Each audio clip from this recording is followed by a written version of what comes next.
Alhamdulillah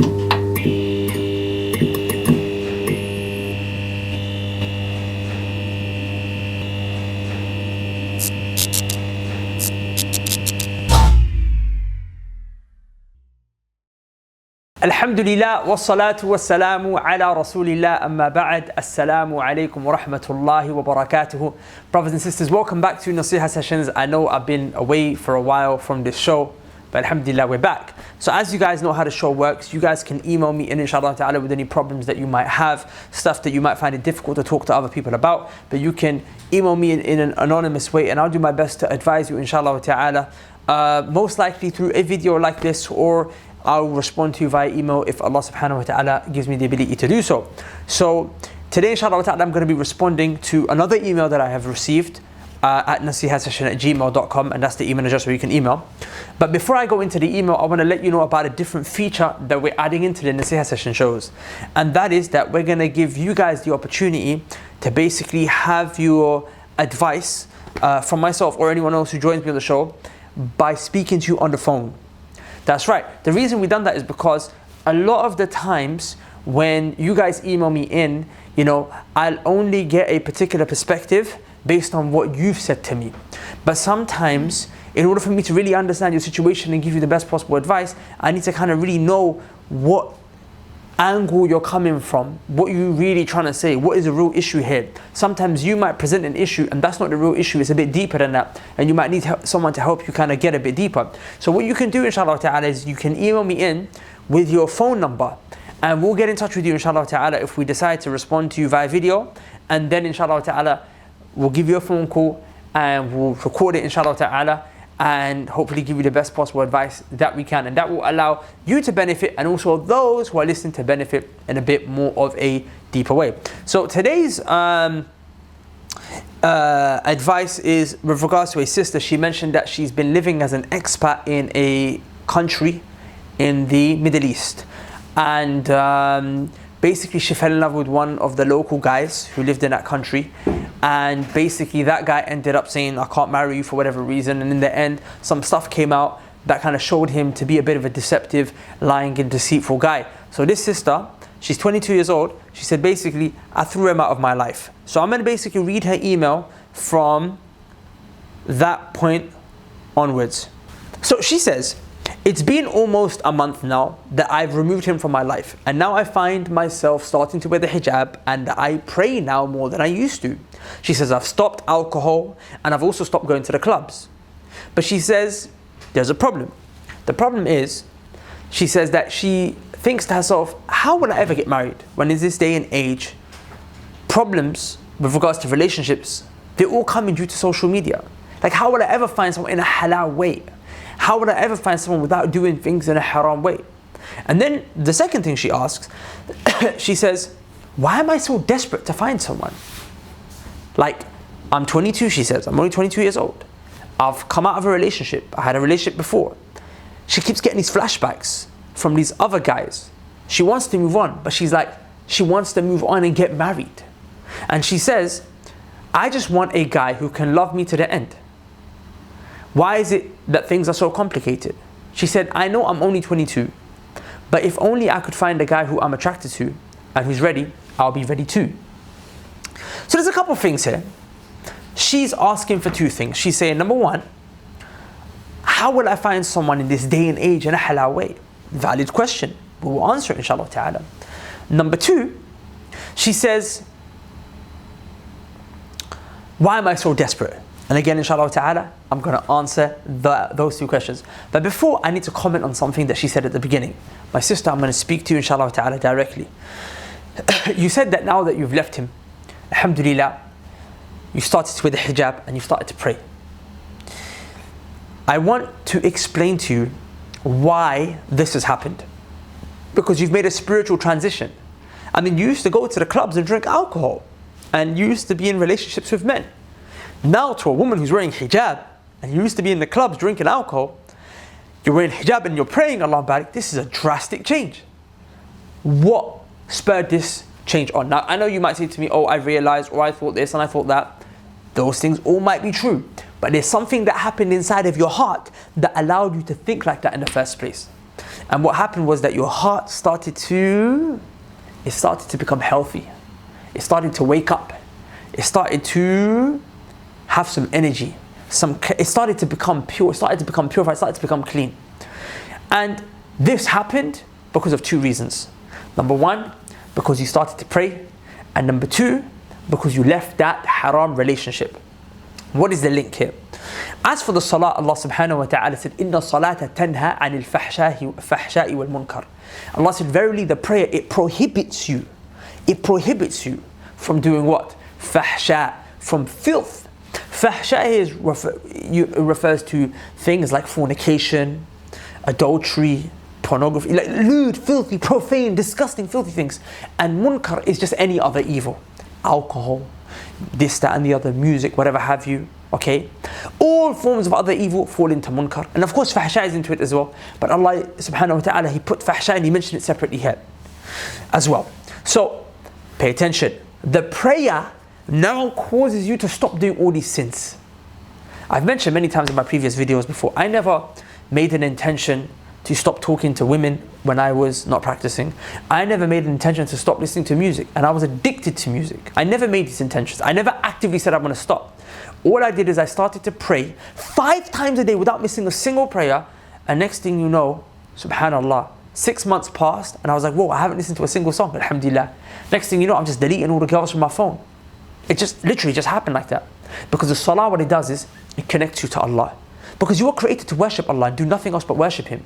So now that you're fulfilling your purpose, you're directly connecting yourself to Allah Azza wa Jalla spiritually through the prayer, and you're fulfilling the purpose for which you were created, your heart is now becoming alive. And your heart is repelling the filth. And the salah, the prayer, is what's connecting you towards Allah subhanahu wa ta'ala, that's waking your heart. It's allowing this to happen. The second thing, my sister, that happened is that you left this boyfriend. You left this haram relationship. And this is important. So I want you to understand something.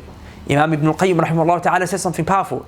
He said, as long as you are free mixing, men and women are mixing, ikhtilat, as long as that is taking place, men and women are mixing with each other and they are haram for each other, they're not family members that are mahram or whatever, they're haram for each other and they're mixing, then know that your heart will always remain sick, and your heart will always remain poorly, and your heart will always remain filthy and tainted.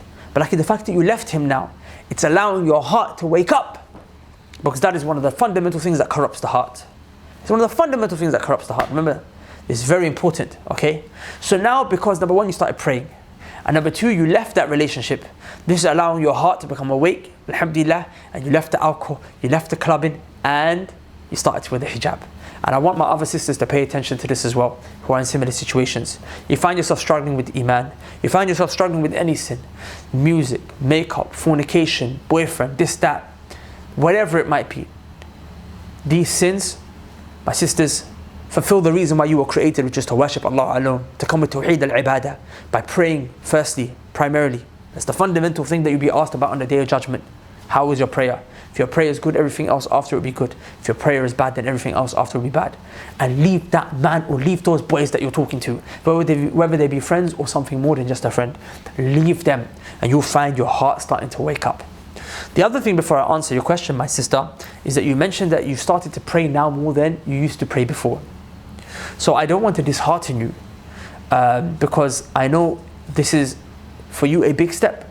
You never used to pray and now you started to pray more.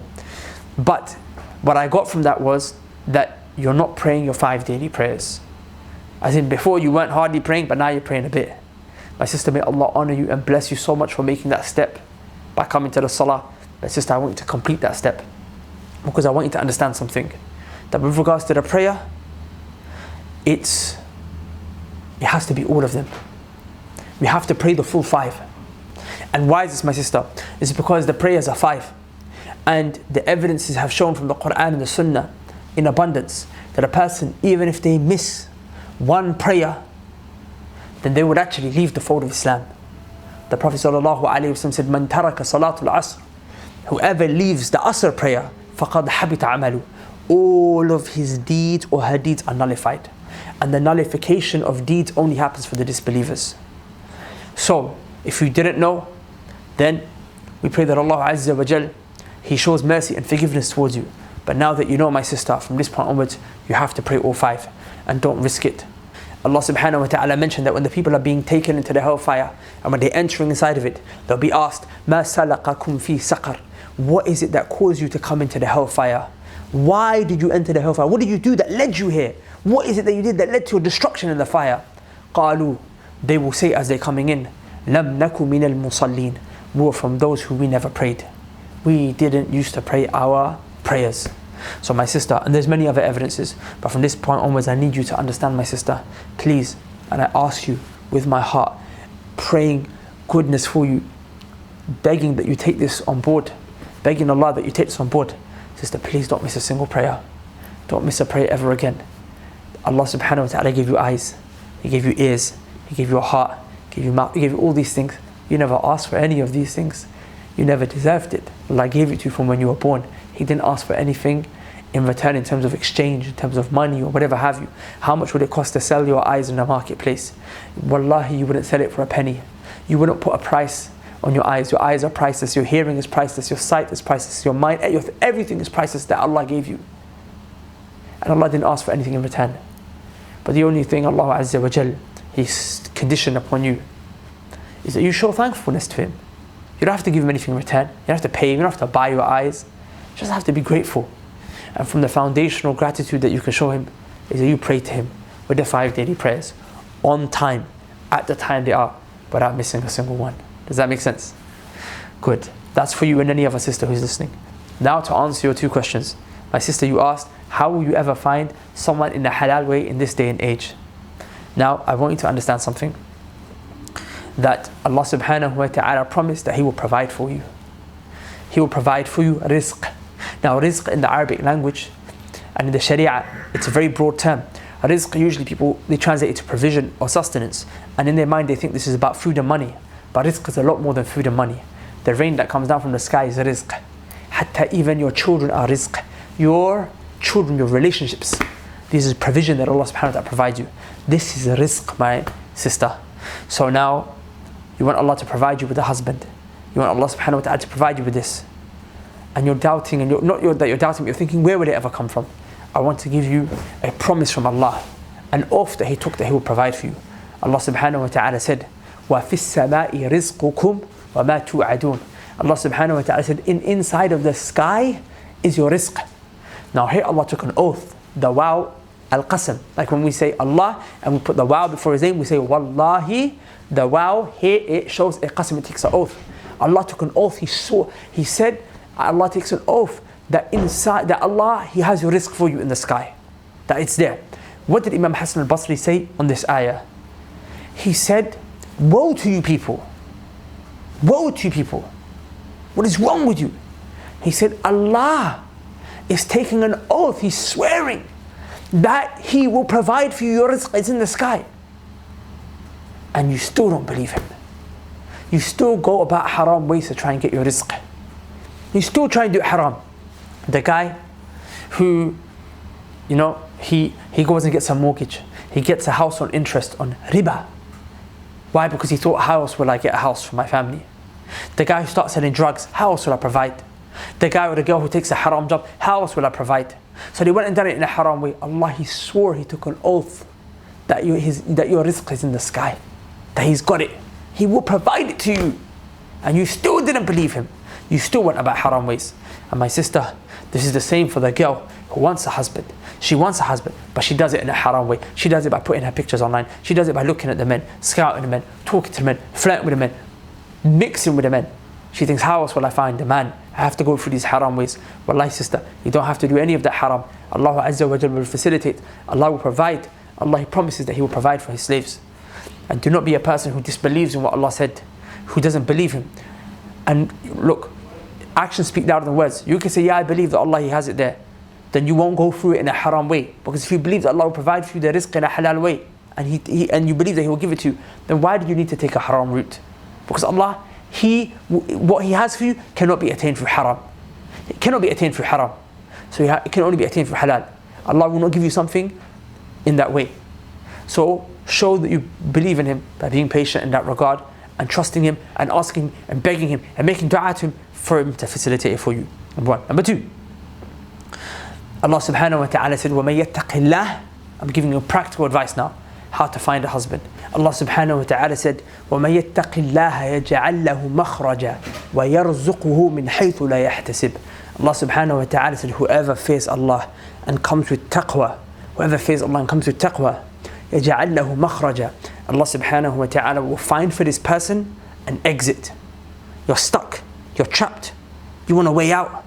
Whatever it might be, money, finances, relationships, safety, whatever, you're stuck, you need something, you need a way out from your difficult situation. Allah said, come with taqwa, Allah will find a way out for you. And look what He said, وَيَرْزُقُهُ, and He will provide for you مِنْ حَيْثُ لَا يَحْتَسِبُ, from places and ways that you could have never imagined. This is money, this is husband will come from places that you never imagined. This is rizq, it will come from a place you're like, whoa, I didn't think it will come from there. And that's where it comes from. And Allah subhanahu wa ta'ala, He provides for you. He provides for you. Now it's very important that you understand, what does taqwa mean? What does taqwa mean? In Ramadan I gave a lecture on what taqwa is, okay? So I'm going to link the lecture below, inshallah ta'ala. I need you to watch that video, because taqwa is more than just fear. It's a lot more than just fear. If you want Allah subhanahu wa ta'ala to give you this husband, He wants to give him this money and rizq from ways that you never imagined, then I want you, my sister, and anyone else who's watching, to watch that lecture that I did, because I explain what taqwa is. The second thing is, I've just given you one practical tip right now on how to find a husband, on how to find a spouse in the 21st century. I've done a video called 10 ways to find bae. 10 ways basically to find a spouse, okay? I'm going to link that video below as well, inshallah ta'ala, where I gave another 9 ways, another 9 practical tips of how you can find a spouse in this 21st century, inshallah ta'ala. So I want you to watch that in a lot more detail. So that was me answering the first question. How will you find a spouse in this day and age? The second thing is, why are you so desperate? Good. So let's talk about this. Why are you so desperate? Sister, the reason why you're so desperate to find a husband is most likely the same reason why every other human being is desperate to find a spouse. And that's because you're human. So don't feel bad about that. We all were created with desires. We were created with the love for the opposite gender. It's only Allah subhanahu wa ta'ala who is complete when He's alone. For you to attribute a partner to Allah and say Allah has a wife or Allah has a son, that is deficiency to Allah. Because Allah subhanahu wa ta'ala doesn't need any other relationships. You need a husband to complete you. I need my wife to complete me. I need my child. I need my children, so they can, make me feel complete, or even give me beneficial things. Like, for example, this is one of the reasons we say that the Christians are insulting Allah subhanahu wa ta'ala when they say He's got a son. Because for a human being to have many children, it's a good sign. It's a sign of wealth and prosperity. Because when that man gets old, he's going to need his children to be able to provide for him. His sons are going to protect him. His sons and his and whatnot are going to give him, facilitate money and funds for him, even when he's old. So for a human, it's good to have many children. But for Allah to have a child, a'udhu billahi, what does He need a child for? It's actually deficiency. Because what do humans need children for? To carry on their legacy, to help them when they're older, to protect them, to safeguard them, to provide for them when they're older. Allah, He doesn't need any of these things. So Allah subhanahu wa ta'ala is al-witr. He is the one who stands alone, He's odd. He doesn't need anyone else. But we are a shaf', we are made in pairs. Allah, He mentioned we created them in pairs. We were created in pairs. So that's why the way Allah created you, your biological compound, your psychological construct, is just behaving normal. It just wants its other half. There's nothing wrong with that. And especially the fact that you're thinking about it so actively, to the point where you might be getting into relationships in a haram way in the past, shows that your desires are really active, and you're at a stage where you should absolutely, certainly be looking to get married right now. So there's nothing wrong with it. I know you want to get married, you're probably trying. I want you to watch those videos that I put out there, that I mentioned, because they will help you, inshallah ta'ala. The one about piety, taqwa, and the one about how to find 10 ways to find a spouse. Those 2 videos will help you, inshallah ta'ala. Really will push you to be able to get to where you need to get to, inshallah ta'ala. But I will say one thing. At the same time, when it doesn't happen and you find that it's not happening, and you might go 3-4 years down the line, and you have this desire but it's still not working out, don't become disheartened, because I tell you something, it means that you're being prepared by Allah for the perfect man, or rather He might be being prepared for you, and you're being prepared for marriage itself. I've said this many times in my previous videos. I was trying to get married actively for 5 years before I actually got married, and I realized after I got married that had I got married even a week before my actual marriage, I would have probably been in a divorce. Why? Because there were life lessons that I was learning even a week before I got married that I needed in marriage. So I was being cultivated and developed by Allah subhanahu wa ta'ala through the lessons that He was giving me in life and things He was allowing me to see. That had I got married, it would have been like giving birth prematurely. If a baby comes out too early, it can die, right? So it's like that. So don't be disheartened. Know that Allah is preparing you. He's preparing you, He's preparing you, He's preparing you. He's making you go through things in life that are developing you. Because Allah subhanahu wa ta'ala, He wants good for you. It may be that Allah subhanahu wa ta'ala has decreed a very righteous man for you, a very great man. But you might not be at that level of righteousness yet. So Allah subhanahu wa ta'ala will prepare you and test you and mold you and shape you through life to take you to a very good place, so that when that man comes, he's going to be that perfect guy for you. But you're also going to be that perfect girl for him. Does that make sense? So with that said, inshallah ta'ala, to summarize and conclude, stay away from your haram relationships and keep your prayer and your 5 daily prayers, because this will protect you from sins, generally speaking. And it's your duty to Allah subhanahu wa ta'ala why you were created, number 1. Number 2, how are you going to get married? Like, don't worry, Allah promised you it's going to happen.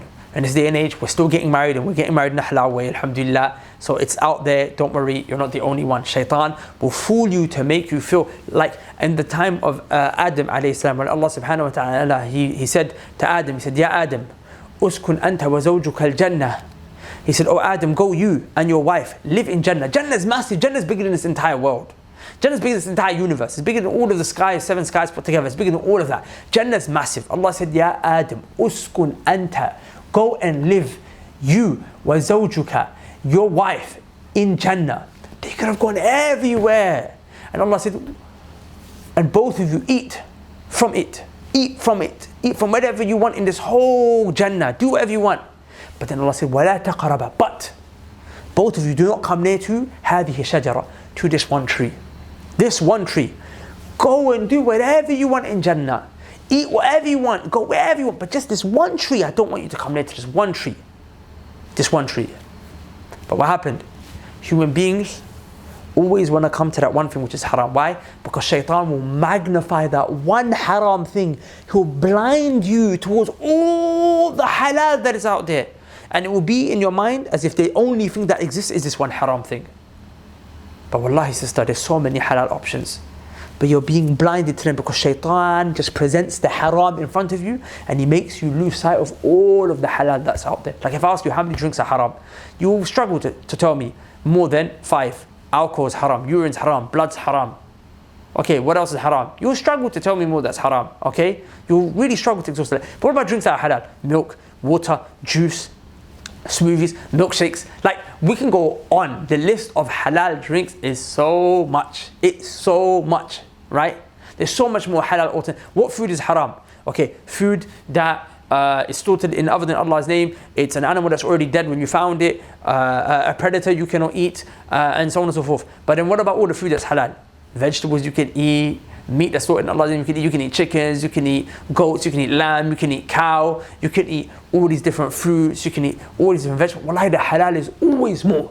The halal is always more. So don't let shaitan confuse you and deceive you into thinking that the halal is little. Wallahi, the halal is always more. So in this day and age, don't worry. Even though it seems haram, that the haram is the only alternative, it's wrong. That's a lie that shaitan sold you. He just beautified the haram in front of you. So you just need to be patient. Connect to Allah subhanahu wa ta'ala, ask Him, come with piety, taqwa that I mentioned, watch that lecture, come with the other 10 means, do all of those 10 things that I mentioned in that video. Wallahi, I promise you, inshallah ta'ala, Allah will show you all of the halal alternatives, and you will get someone from a place that you never even imagined, okay? And also, when you're going through that journey, no problem, desperation is because you're human, it's normal, it's nothing strange, just be patient, because it might take a while, because Allah knows best ultimately when the time is right. So with that said, brothers and sisters, I've got to leave you guys, inshallah ta'ala. Send your emails into nasihasession@gmail.com. And if you want to jump onto the new element of the show, where we do it via phone, inshallah ta'ala, put your phone number below as well, and we'll do our best to answer. Subhanaka Allahumma wa bihamdik, ashhadu an la ilaha illa ant, astaghfiruka wa atubu ilayk. Brothers and sisters, I need your attention for just 1 minute. Our brothers around the world, they need help. Some of them, if they don't get food and water to drink, they are going to die. And then there's others, like those who are back home, who live on the same streets as us. And if they don't get help in terms of spiritual help, they might lose their faith. Now, both those whose lives are in danger and whose faith are in danger, they both need to be helped. But I want to explain to you the repercussions of not helping both of them. You see, if you don't help those who are suffering when it comes to starvation, at least when they will die Muslims. And all that they will leave, or all that they will lose at the end, is their life of this world.